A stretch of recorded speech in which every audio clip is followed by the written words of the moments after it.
are those babies?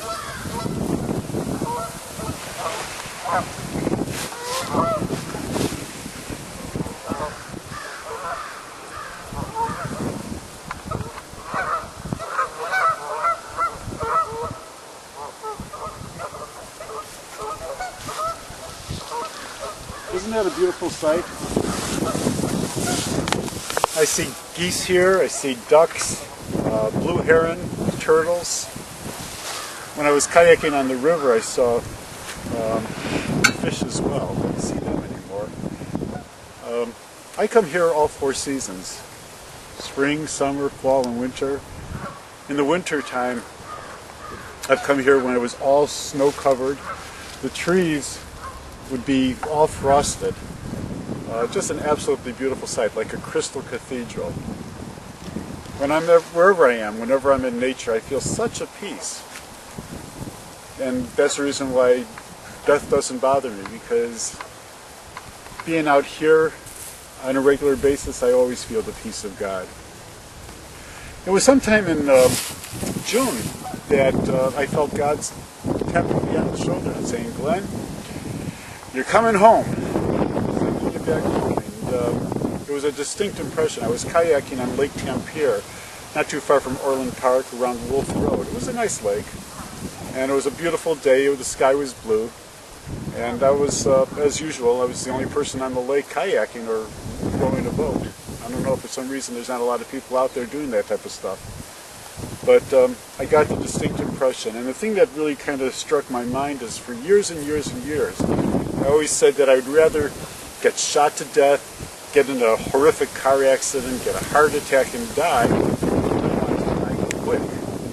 And then it turned out I got this myelodysplastic syndrome with refractory anemia with excess blast, and who in the world knows what excess blast means, but I've got it.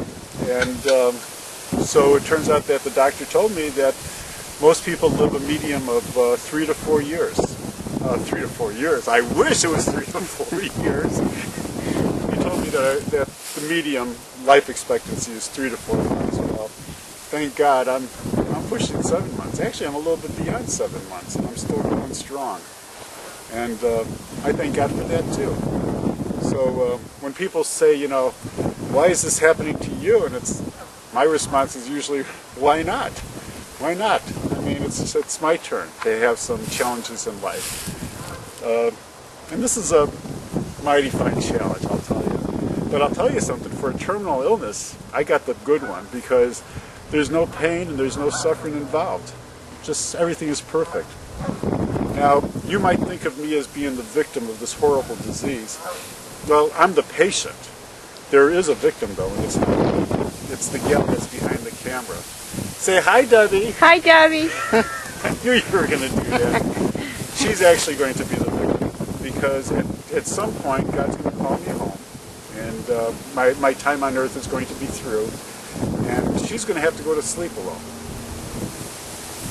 And she's not going to have anyone to snuggle-wuggle with at night, and no one to touch at night. She's going to wake up alone. She's going to walk around an empty house with lots of pictures on the walls, because pretty much all the pictures in the walls throughout the whole house are filled with loving memories. And the other thing that's going to happen in that house is that there's not going to be the laughter that exists there right now on a daily basis. Now, I wouldn't be tearing up, except I'm looking at Debbie, who's tearing up, and she's crying behind the camera.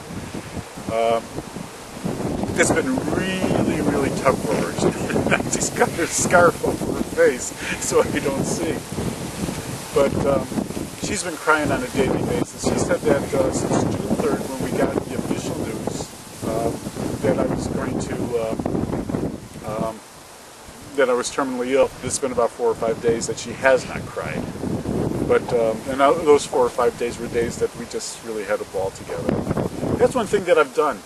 You know, you would think that after I get this horrific news that I'm going to die, that my life would have changed. Well, I don't have to go to movies as much anymore. I don't have to go to live performances, musicals, or theater. That's not all that necessary. Just leave me here in this beautiful surroundings. I know the leaves are off the trees, but it's still in its own way beautiful. I don't know if Debbie's able to catch the glistening river, but I don't know if that's going to be able to be captured. But man, oh man, that is so beautiful. Well, she's the victim here, because we're not going to have, she's not going to have that house filled with laughter anymore, and I'm really, really worried about her.